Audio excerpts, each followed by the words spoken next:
कोणतीही भाषा एका दिवसात संपत नसते, हळूहळू संपते. आजच क्रांतिज्योती विद्यालय हा मराठी चित्रपट पाहिला. त्यात शिर्के सर दीपला म्हणाले, कोणतं पुस्तक वाचतोयस रे सध्या? त्याच्याकडे उत्तर नव्हतं द्यायला. किंबहुना आपल्यातल्या बहुतेक जणांकडे नसेलच याचं उत्तर. आणि आपल्यातल्या कितीतरी जणांनी मराठी माध्यमातले असून सुद्धा शाळेनंतर कधी मराठी पुस्तक हातात घेतलंही नसेल कदाचित. आताच्या लहान मुलांना आपण सहजच जरी शाळेचं नाव काय रे तुझ्या असं विचारलं तरी आता शाळेच्या नावात विद्यालय, विद्यामंदिर हे शब्द ऐकूच येत नाहीत.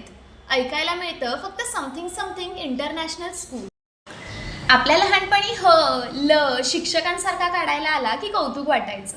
आता ABCD न चुकता बोलली मुलं की आईवडिलांना किती अभिमान वाटतो. दुसऱ्यांचं कशाला, माझी आजी जी भाषा गावाला बोलते त्यातले कितीतरी शब्द आमच्या बोलण्यात सुद्धा नसतात आजकाल.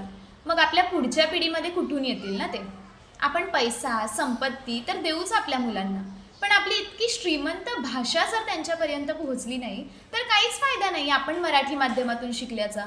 आपल्या सगळ्यांमध्ये सुद्धा मराठी शाळेत शिकून सुद्धा परदेशात काम करणारी अंजू राणे असेल, पैसे न खाता काम करणारा बबन म्हात्रे असेल, साता समुद्रापार आपली कला जोपासणारे विशाल आणि सुमनसारखे एखादं जोडपं असेल, सलमासारखे अधिकारी असतील, दीपसारखा नट असेल किंवा राकेशसारखे वकील असतील.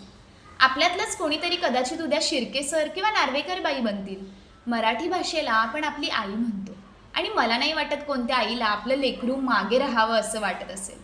जिल्हा परिषदेच्या शाळेत शिकून हेमंत दादा जर अभिनेता, लेखक, दिग्दर्शक इतकं काय काय करू शकतो आणि तरी जर आपल्याला वाटत असेल की मराठीतून शाळा शिकून भविष्यात अंधार होईल, तर त्या मुलांचं नाही, पालक म्हणून आपलंच अवघड आहे यार.